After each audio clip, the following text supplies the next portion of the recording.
The red glow of the bedside clock seared 2:47 a.m. into my retinas, a time when only the lost or the broken are usually awake. Tonight, I was rapidly becoming both. My phone, clutched in a clammy hand, pulsed with a colder, bluer light. A credit card notification, $3,200. Serenity Springs Couples Retreat. My heart hammered a frantic rhythm against my ribs. A couples retreat. Our couples retreat, presumably. Except I hadn't booked it. I tremble, not from the chill of the pre-dawn air leaking through the slightly ajar window, but from a deep, internal frost. Maya. It had to be her. But why? And why so much? My thumb, slick with a sudden sweat, fumbled for her email app on her unlocked phone, a trust I'd never violated, a trust that now felt like a cruel joke. The search bar was a gaping maw. Serenity Springs. There, confirmation email, booked 2 days ago, for this coming weekend. My name was nowhere on it. Instead, a name I knew with a sickening lurch. Derek, her ex-boyfriend. The one she'd sworn was just an old friend she was reconnecting with. The cold blue light of her phone screen felt like it was burning away layers of my denial. Each word in the confirmation. Tranquility Suite, Intimate Journey Package, 2 guests, Maya Vance and Derek Albright, was a fresh stab. My breath hitched. Instead of waking her, instead of the explosion of accusations that boiled in my gut, a strange, icy calm descended. I navigated to the screenshot function, my movements precise, detached, click, flash, another, click, flash, evidence, like a detective at a crime scene, the scene of my marriage's murder. Maya and I. 3 years married, 5 years together. A lifetime? Or so I'd thought. These past few months, she'd been different, distant, glued to her phone, quick with a vague smile and an excuse about catching up with old friends. Jenny, Sarah. Names I barely registered. Now, one name eclipsed them all. Derek.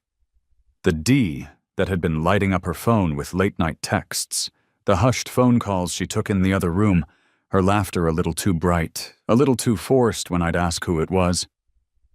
Just catching up, she'd chirp, her eyes not quite meeting mine. She stirred beside me now, a soft sigh escaping her lips, blissfully unaware of the devastation unfurling in the dark. Her own phone, on her nightstand, buzzed softly, a brief, insistent vibration. I didn't need to look. I knew who it would be. The peace of her slumber was a grotesque counterpoint to the storm raging within me. My fingers flew across my own phone's screen, a desperate, reckless energy propelling me. Serenity Springs. Their website bloomed, all soothing greens and promises of reconnection. I scrolled, my vision blurring. The retreat started tomorrow.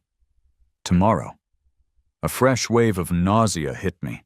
Then, a glint of something else in the digital mire. Limited availability. Last-minute opening. Harmony Suite. The best suite, according to the description. A desperate, wild idea began to coalesce, pushing through the pain. I'm booking that suite. My finger hovered over the Reserve Now button. But not alone. Oh no, Maya wasn't going to be the only one with a surprise guest at this little romantic getaway. The steam from my morning coffee felt like a shroud, warm and cloying, mingling with the too sweet scent of Maya's vanilla perfume. She hummed as she applied her makeup, a picture of serene anticipation. For her spa weekend with Jenny. The lie was so effortless, so practiced. My heart didn't just pound, it thrashed like a trapped animal against my ribs as I forced a casual tone. So, Jenny's really looking forward to this, huh? Oh, absolutely. Maya beamed at my reflection in the mirror, her eyes sparkling. We both desperately need this. Just a couple of days to unplug and recharge, you know? She even had the audacity to show me a string of fake texts from Jenny, complete with spa emojis and exclamation points. The performance was flawless, chillingly so. But I had a secret of my own. While she was meticulously crafting her alibi, I'd been on the phone. "Serenity Springs," I'd said, my voice remarkably steady. "I'm calling about a last-minute booking for the Harmony Suite." That's when I first heard Dr. Sophia Chen's voice. It was like warm honey, smooth and professional, yet with an undercurrent of something else. Intrigue. When I'd vaguely alluded to wanting to surprise my wife, who was attending with a friend, there was a pause. Then, "This retreat has a 90% success rate for rebuilding trust, Mr. Vance. It can be quite transformative." The irony was a bitter pill. Maya was seeking to rebuild trust, all right, just not with me. Dr. Chen hadn't pried, hadn't asked why my wife was attending a couples retreat with someone else. She'd simply processed the booking, her voice a calm oasis in my churning world. There was a quality to it, a knowingness, that both unsettled and reassured me. Now Maya turned from the mirror, radiant. "I'm going to miss you terribly," she cooed, pulling me into a hug, her lips brushing my cheek. The vanilla scent was suffocating. I held her, my arms stiff, the lie a palpable thing between us. "You too," I managed, the words tasting like ash. I waited exactly 30 minutes after her little red Honda disappeared down the street. 30 minutes to let her get clear, to let the charade fully settle in her mind. 30 minutes for my own resolve to harden into something unbreakable. Then, I began to load my car. My overnight bag, a change of clothes, the file containing printouts of those screenshots. As I slammed the trunk shut, my phone rang. Caller ID, Serenity Springs. "Mr. Vance?" Dr. Chen's voice, that warm honey again. "Sophia Chen here. I was reviewing the guest list and your unique situation. I have a rather unorthodox proposition for you, if you're open to it." The gravel of the long driveway crunched under my tires, a sound that seemed to echo the grinding in my gut. Serenity Springs was nestled high in the Colorado mountains, an imposing structure of natural wood and stone, looking more like a billionaire's hideaway than a place for mending broken hearts. The air was sharp, with the scent of pine needles, crisp and clean, a stark contrast to the dirty secret I was harboring. I steeled myself as I pulled into the designated parking area. There it was, Maya's red Honda, parked innocuously between a Subaru and a pickup truck. Proof of life. Proof of lies. I'd upgraded to the Harmony Suite.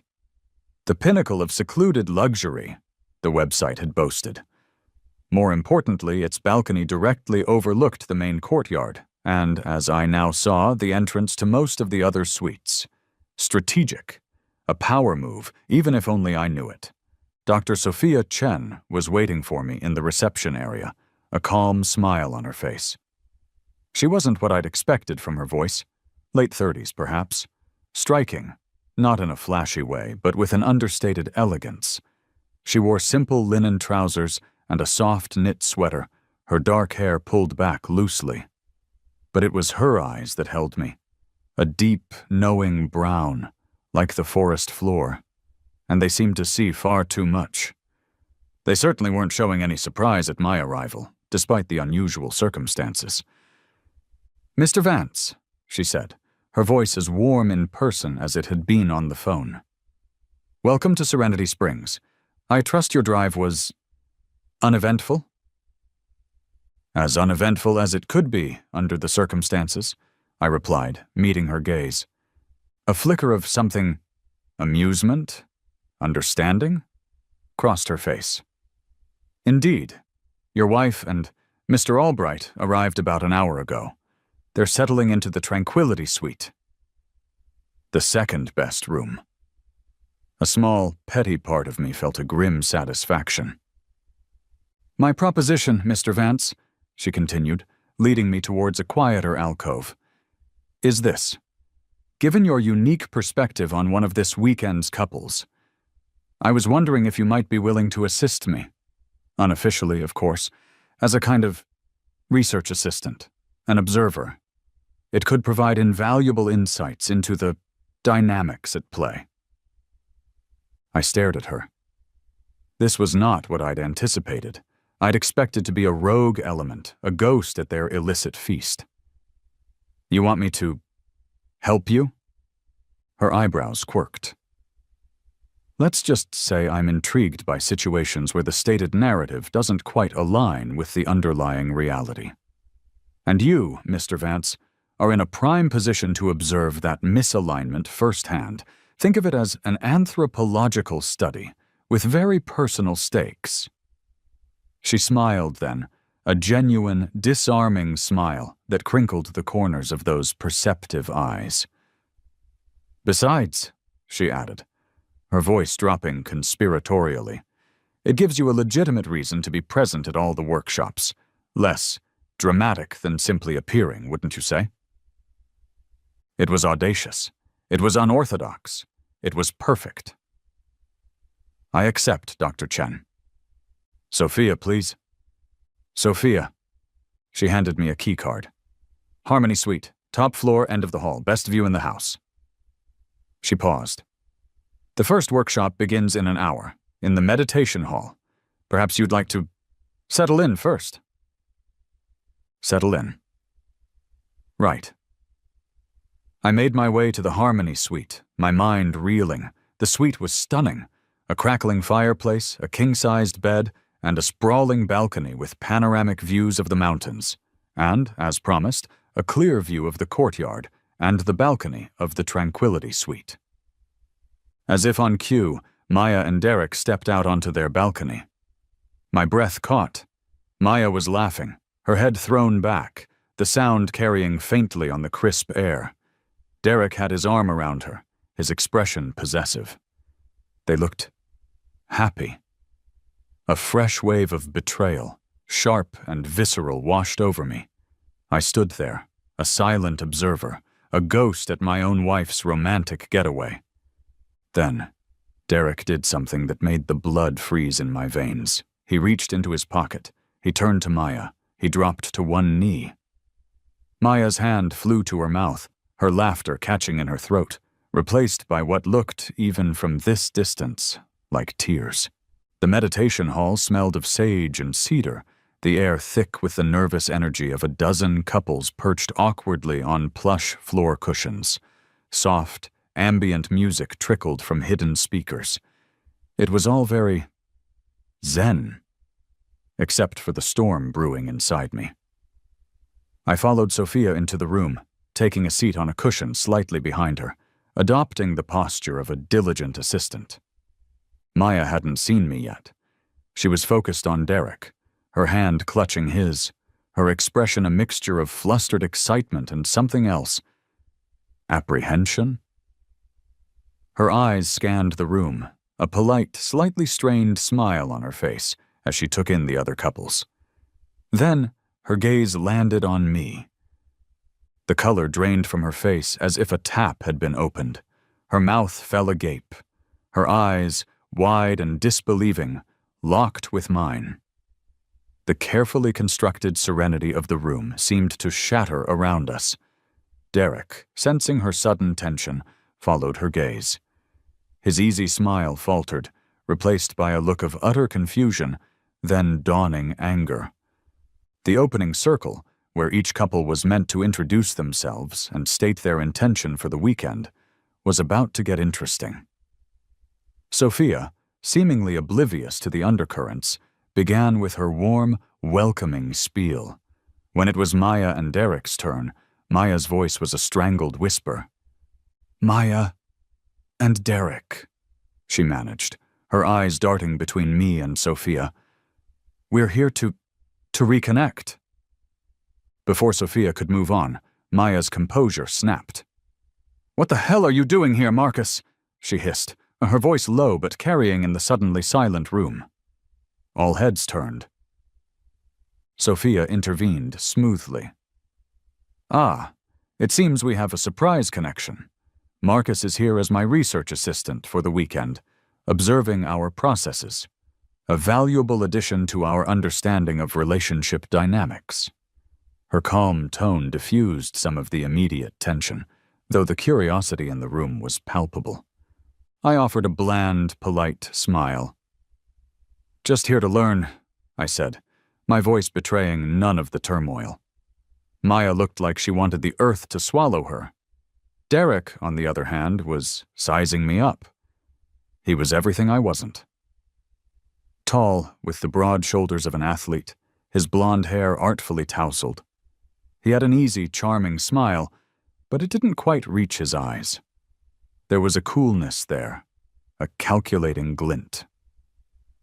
The first workshop exercise was titled Truth and Trust. Sophia explained, "Each couple will have an opportunity for one partner to share their deepest, most vulnerable truth, a secret, perhaps, that impacts the relationship. The other partner's role is simply to listen, without judgment." An uneasy murmur went through the room. Maya looked like she was going to be sick. Derek squirmed beside her, his charming facade cracking. When Sophia's gentle gaze landed on them, indicating it was their turn to begin, Maya hesitated, her eyes flicking towards me again. I met her gaze, unblinking. "Derek," she began, her voice trembling. The truth is, I'm still married." A collective gasp, quickly stifled, went around the room. Derek's face was a mask of shock. Genuine shock. He stared at Maya, his jaw slack. "Married? You told me. You said you were divorced. Finalized months ago." The revelation hung in the air, heavy and suffocating. Maya buried her face in her hands. Sophia, ever the professional, navigated the explosive tension with remarkable skill. "Thank you, Maya, for your courage in sharing that truth. And Derek, thank you for your honest reaction. This is precisely what we are here to explore, the impact of withheld truths, the complexities of trust. This isn't a setback, it's the work itself." She made it sound like this was all part of the lesson plan. Maybe for her it was. The rest of the exercise was a blur of mumbled confessions and awkward silences from the other couples, the energy in the room irrevocably altered.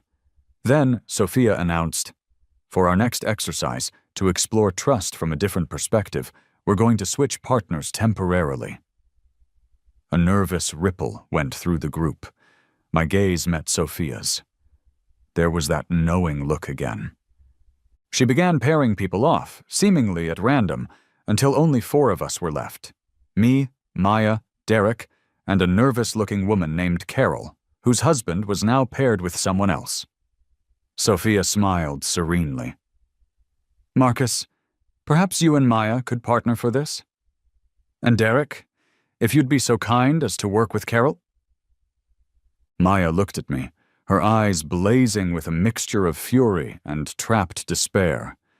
Derek looked from Maya to Carol, then to me, his handsome face contorted in a scowl. This weekend was just getting started. Maya's hands were like blocks of ice, trembling violently as Sophia instructed the newly formed pairs to hold them for the Mirror of Trust exercise. Her glare was a physical force, promising retribution. But beneath the wounded fury, I caught fleeting glimpses of something else. Shame. Raw and undeniable. We were supposed to maintain eye contact and take turns sharing something we were grateful for in our quote-unquote relationship. The irony was a lead weight in my stomach. "I'll start," I said, my voice even, betraying none of the maelstrom inside. I looked directly into her eyes, forcing her to meet my gaze. "Maya, I am grateful for the 5 years we shared before things became complicated. I'm grateful for the laughter we once had." It was true, in a distant, painful way. Her turn. She struggled, her breath catching. Her eyes darted away, then back, a cornered animal. I... Her voice broke on the simple words. She couldn't say it. She couldn't find a single thing. The silence stretched, taut and agonizing. Meanwhile, Derek was a study in discomfort. Paired with Carol, a quiet woman who looked thoroughly overwhelmed, he kept shooting furtive, anxious glances towards Maya. He offered Carol curt, monosyllabic responses, his attention clearly elsewhere. He was not a man accustomed to not being the center of attention, especially Maya's. Sophia watched our foursome with that unnervingly calm, clinical interest, occasionally jotting notes on a small pad. Was this her research? Were we just fascinating specimens in her relationship laboratory?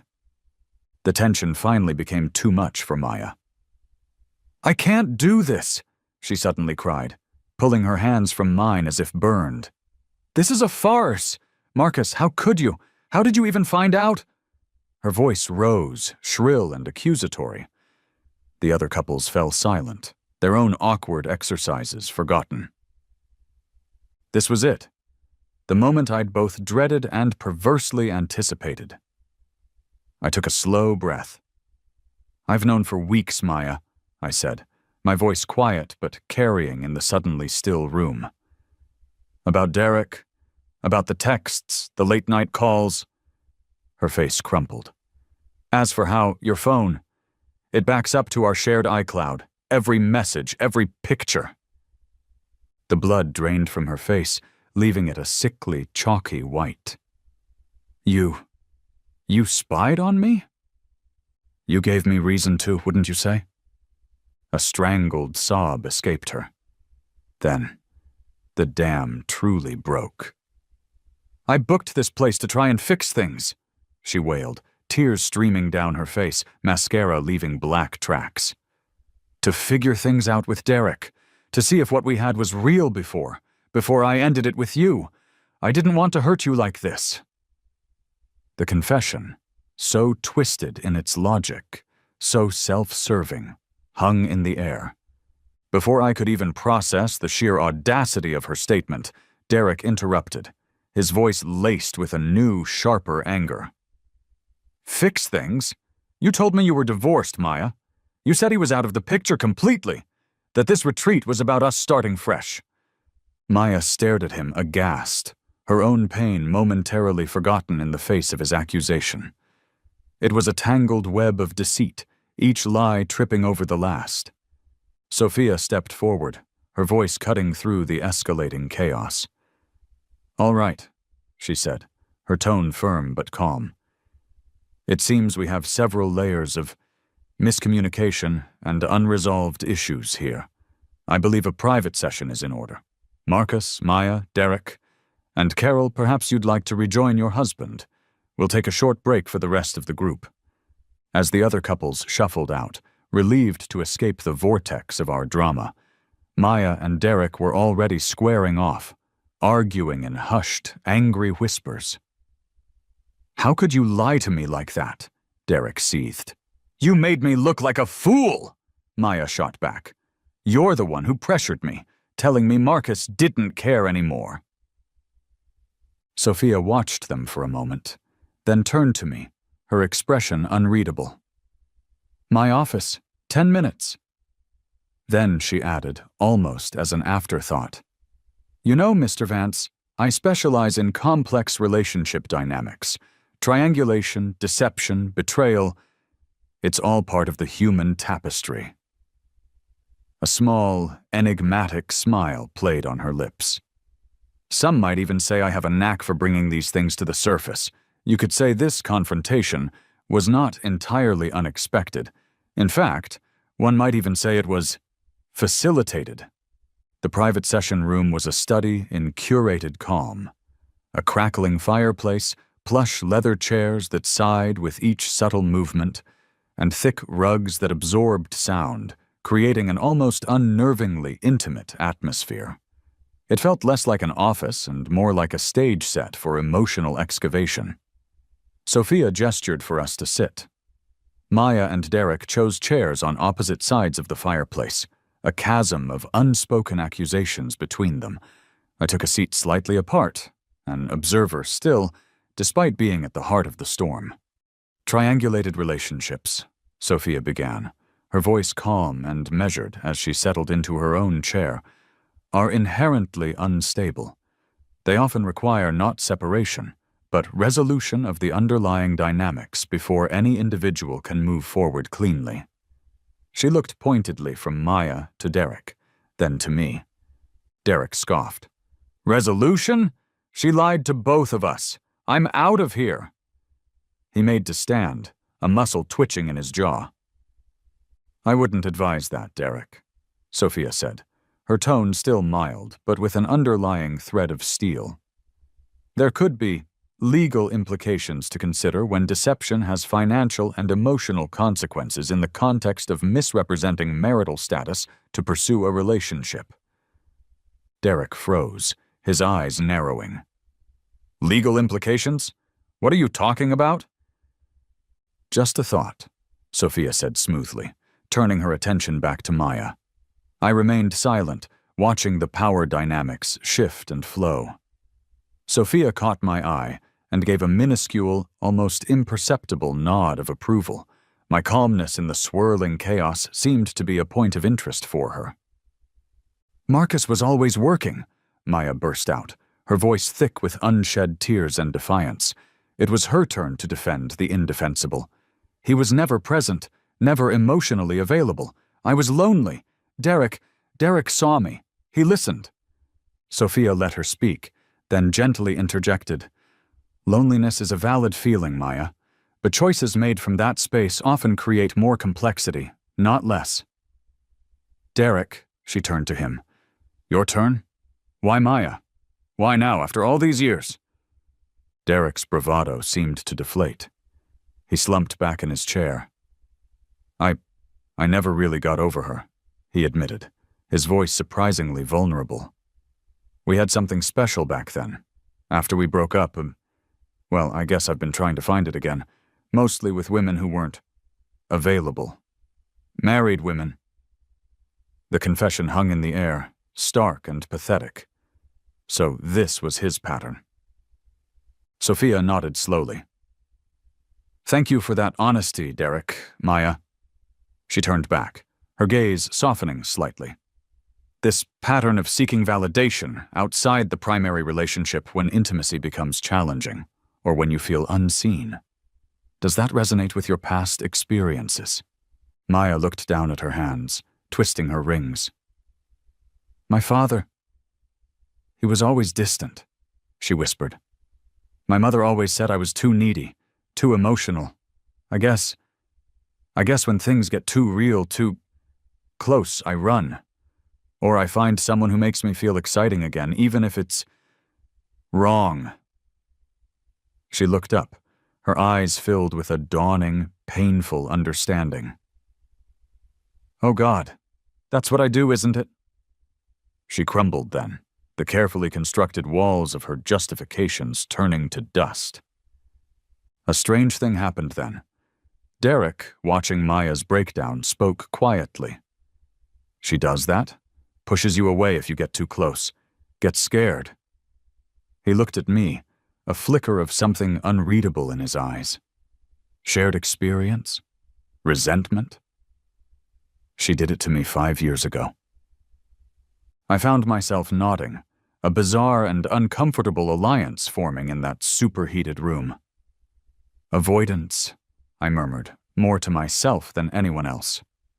When things get tough, the solution is to avoid, not engage. Sophia seized the moment. All right. It's clear there are deep patterns at play here for everyone. Avoidance, seeking external validation. Perhaps a fear of true intimacy. Before any lasting decisions can be made, clarity is needed. And clarity often comes from solitude. She paused for effect. I'm assigning each of you 24 hours of complete solitude.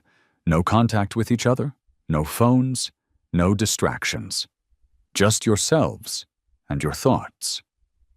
There are designated reflection cabins on the grounds. Solitude? Maya whispered, looking terrified. But This isn't a punishment, Maya, Sophia said gently. It's preparation. Tomorrow evening we will hold a final ceremony, a ceremony of choice. My mind raced. A final choice between whom? What did that even mean? As Sophia dismissed us, instructing us to retrieve only essential items for our solitary confinement, Maya rushed to my side.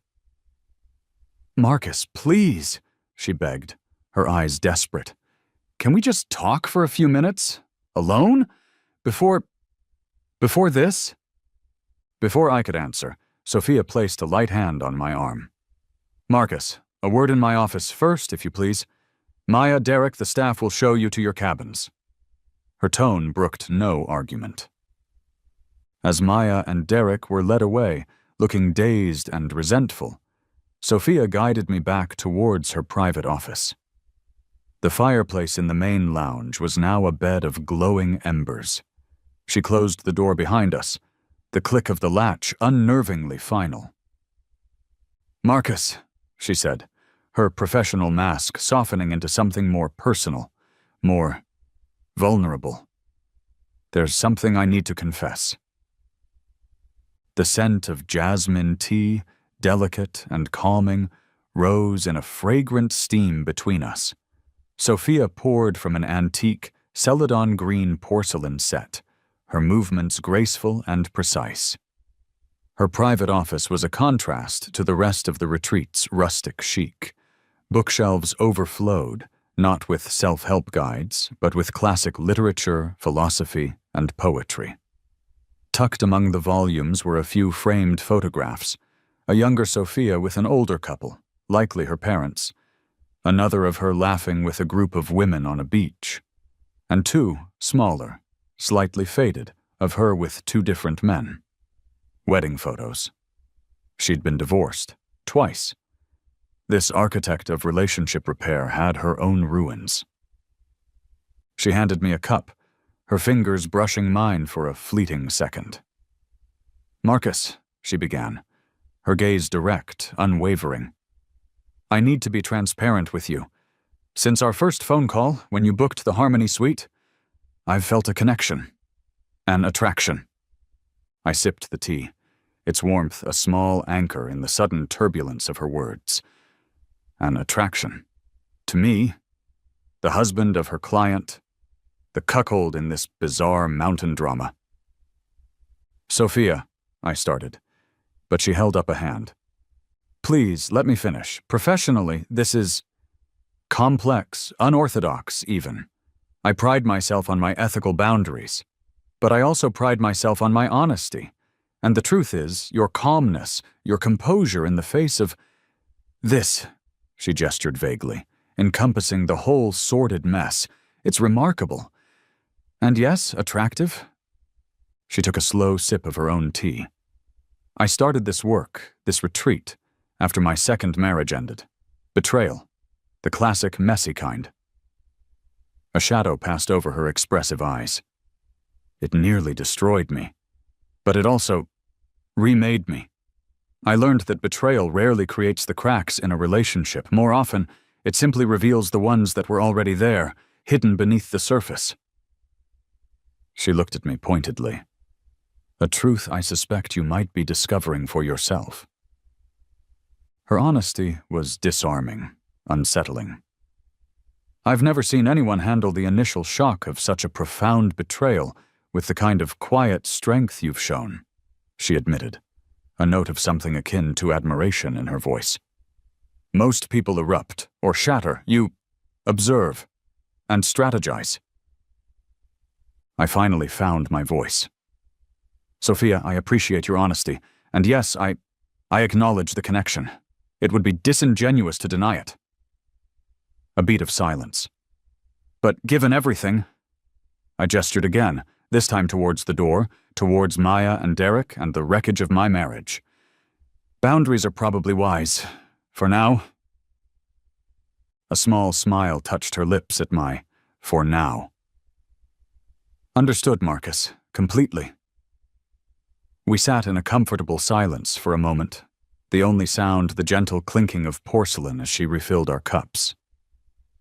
Love and attachment, she mused, as if picking up an old conversation. They're not the same, are they? We often mistake one for the other. Attachment can feel like love, especially when it's threatened. But love, true love, I believe, wants the best for the other, even if that best doesn't include you. Her words resonated, disturbingly accurate. Had I loved Maya? Or had I been attached to the idea of us, the life we'd built, the future I'd envisioned? Tomorrow's ceremony, I shifted, needing to return to safer, more professional ground. The final choice. What exactly does that entail? It's designed to bring clarity and facilitate a conscious decision, she explained. There are typically 3 possible outcomes. 1, the couple chooses to recommit, to begin the hard work of rebuilding, armed with new insights. 2, they choose to separate, but to do so with respect, understanding, and a sense of conscious completion. 3, she paused. Rarely, an individual chooses to leave both their current partner and the affair partner to strike out entirely on their own, realizing their patterns require solitary work before they can be healthy in any relationship. Before I could ask more, a movement outside the frosted glass of her office window caught my eye. A figure, hesitating. Maya. She'd broken the solitude rule. Her face was pale, her eyes red-rimmed. She looked desperate. Sophia sighed softly. It seems the need for connection, however fraught, is a powerful one. Just as I was about to stand, to see what Maya wanted, my phone, which Sophia had allowed me to keep for emergencies, buzzed on the table. A text from the retreat's front desk manager, whom Sophia had apparently looped into our unorthodox arrangement. Mr. Vance, urgent. Mrs. Vance is at her car. Mr. Albright is with her. They appear to be packing their bags. They look like they're leaving. Maya and Derek. Leaving. Together. So much for solitude and reflection. Gravel sprayed like shrapnel as Maya's red Honda fishtailed out of the parking lot, spitting stones against the polished wood of the main lodge. Derek's face, pale and panicked, was visible for a fleeting second in the passenger seat before they careened onto the narrow mountain access road. So much for Maya's desperate plea to talk. So much for Derek's supposed disgust at her lies. They were running. Together. They won't get far, Sophia said, surprisingly calm beside me as we burst out of her office. She's in no state to drive, especially not on these roads. My car, I said, already sprinting towards where I'd parked. Sophia was surprisingly quick, keeping pace with me, her earlier linen trousers and knit sweater somehow not hindering her agile movements. The crisp mountain air burned in my lungs, each gasp a ragged tear. The chase was surreal. Maya was driving recklessly, her emotional state translating into wild overcorrections and erratic speeds. The little red Honda, usually a symbol of her sensible nature, was now a weapon of panicked flight. Winding mountain roads, sheer drops on one side, unyielding rock face on the other. It was terrifying.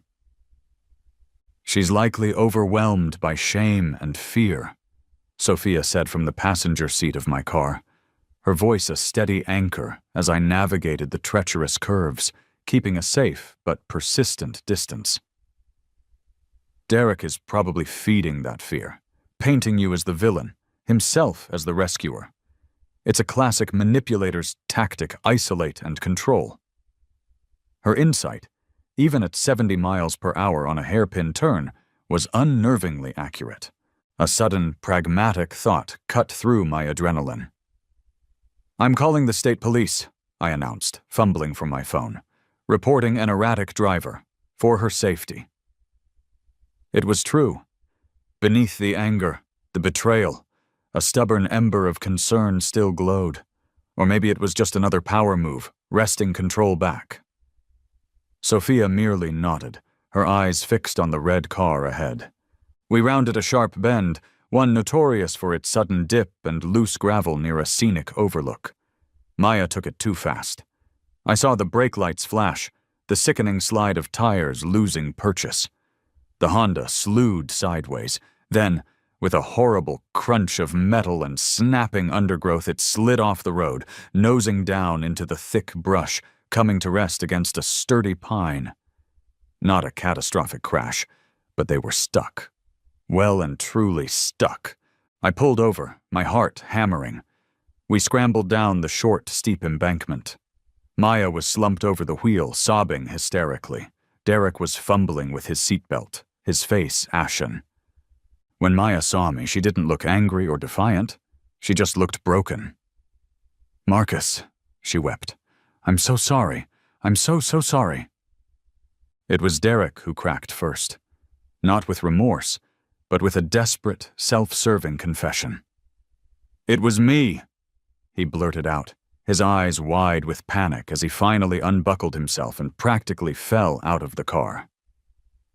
"I told her you were having an affair, Marcus. I said you'd been seeing someone for months, that you were planning to leave her. I photoshopped texts. I made it look real. I wanted her back so badly." Maya stared at him, her sobs catching in her throat. The raw pain in her eyes slowly morphed into a horrified, dawning comprehension. She was seeing him, really seeing him, for the very first time. The charming rescuer, the understanding confidant, was a manipulative liar. Derek, realizing his confession had only damned him further in Maya's eyes, began to panic in earnest. "Maya, baby, I did it for us, because I love you." She turned on him then, a new, cold fury in her voice. "Love me. You lied to me. You manipulated me. You made me destroy everything." I watched the scene unfold, a strange detachment settling over me. This wasn't my fight anymore. When the initial shock subsided, and after confirming neither of them was seriously injured, I did the only practical thing. I got the tow rope from my trunk. With a bit of effort and Sophia's surprisingly practical assistance guiding the wheels, we managed to get the Honda back onto the tarmac. No drama, no, "I told you so." Just a quiet, efficient extraction. Back at Serenity Springs, the atmosphere was subdued. Derek, stripped of his charm and his lies, chose to call a cab and leave immediately. He didn't even look at Maya as he went. Good riddance.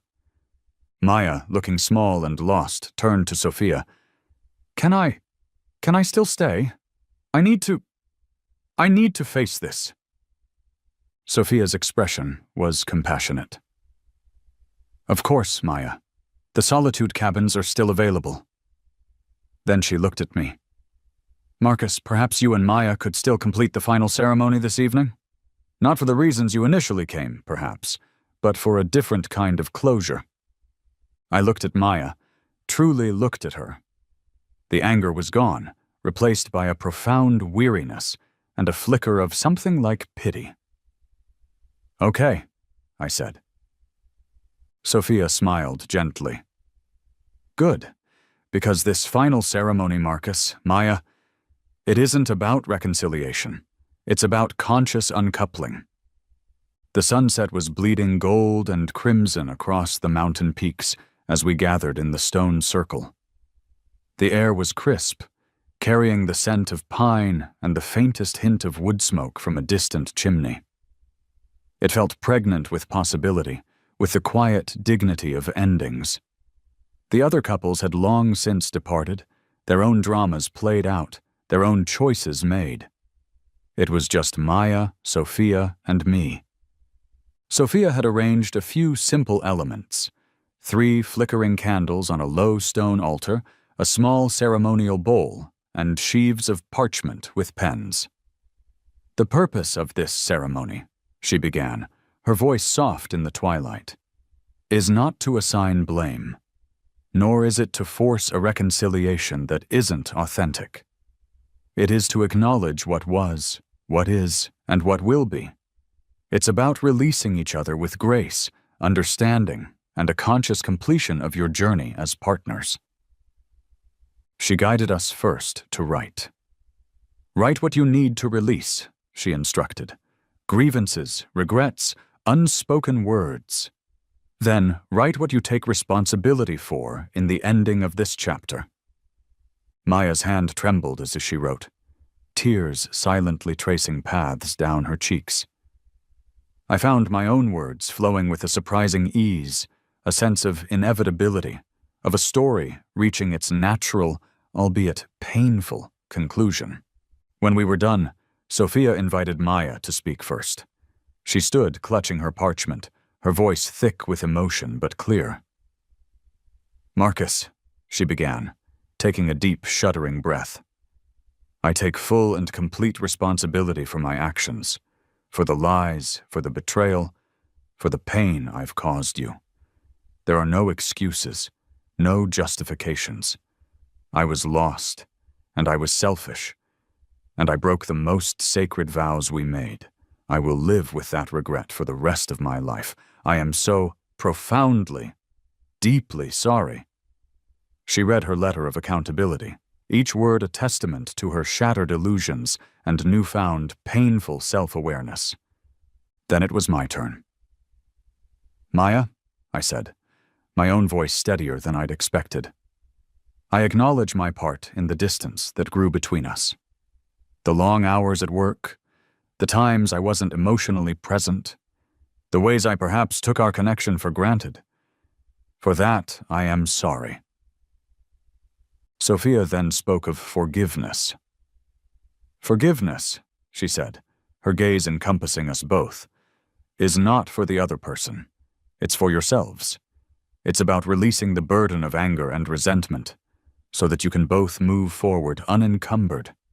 She guided us to read our lists of grievances, then, one by one, to light them from the central candle and place them in the ceremonial bowl, watching the paper curl and blacken, the words turning to ash and smoke, drifting up into the darkening sky. It was surprisingly cathartic. And now, Sophia said, we acknowledge the completion. She handed us each a beautiful paper lantern and a lighter. As you release these lanterns, release your marriage. Not with bitterness, but with gratitude for the lessons learned, for the journey shared, however it has ended. We lit our lanterns. Mine rose steadily, a bright beacon against the velvet canvas of the night. Maya's wobbled for a moment, then caught a gentle updraft and followed mine, 2 points of light diverging, heading for different horizons. Practical matters followed, surprisingly devoid of rancor. We discussed the logistics of divorce with a strange, newfound mutual respect. Lawyers would be involved, of course, but the animosity, the need to wound, had dissipated, burned away in the ceremonial fire. I think, Maya said quietly, a watery smile on her face, we might actually be better as friends than we ever were as spouses. The thought, astonishingly, didn't sting. It felt true. I'm going to get serious help, she vowed, looking at Sophia. Therapy. Before I even think about dating anyone new, I need to understand my patterns. It was the most hopeful thing I'd heard her say. Sophia, ever practical, even offered, and if you need a mediator for co-parenting Gus, I'm happy to help. Gus, our golden retriever, our only child? We both managed a small laugh. As the ceremony concluded, Maya turned to me. She gave me a hug, a genuine, heartfelt embrace. Thank you, Marcus, she whispered, her voice thick. For handling this the way you did. You didn't deserve any of it. Then, she pulled back, looked me in the eyes, and added something that caught me completely off guard. She's good for you, you know. Sophia, don't mess it up.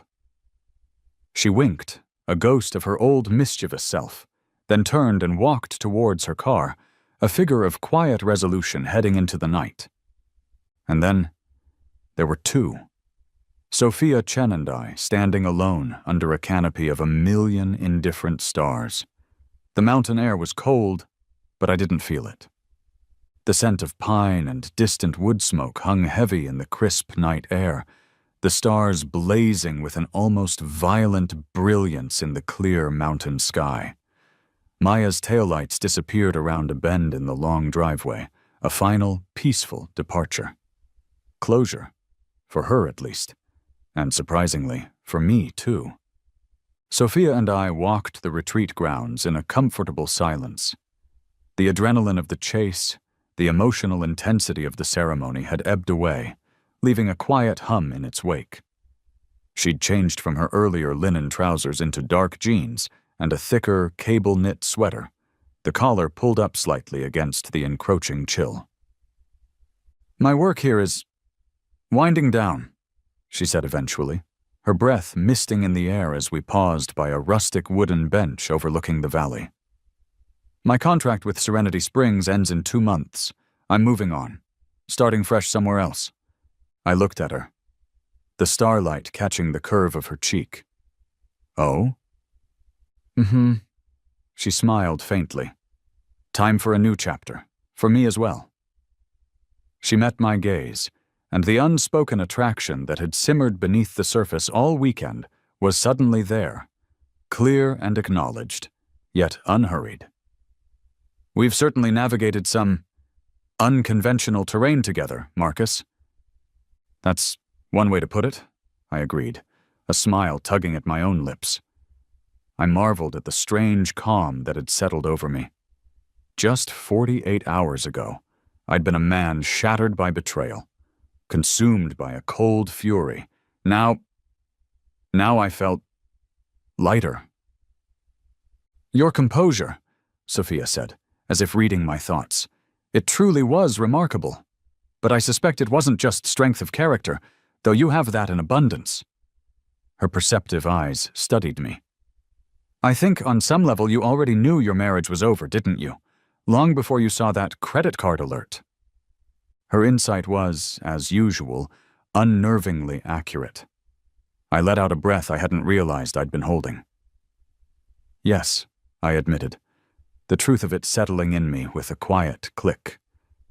"I think I'd been emotionally divorced for months, maybe even a year. We were just going through the motions. The affair, Derek, it was just the catalyst, the messy, painful catalyst that forced the inevitable."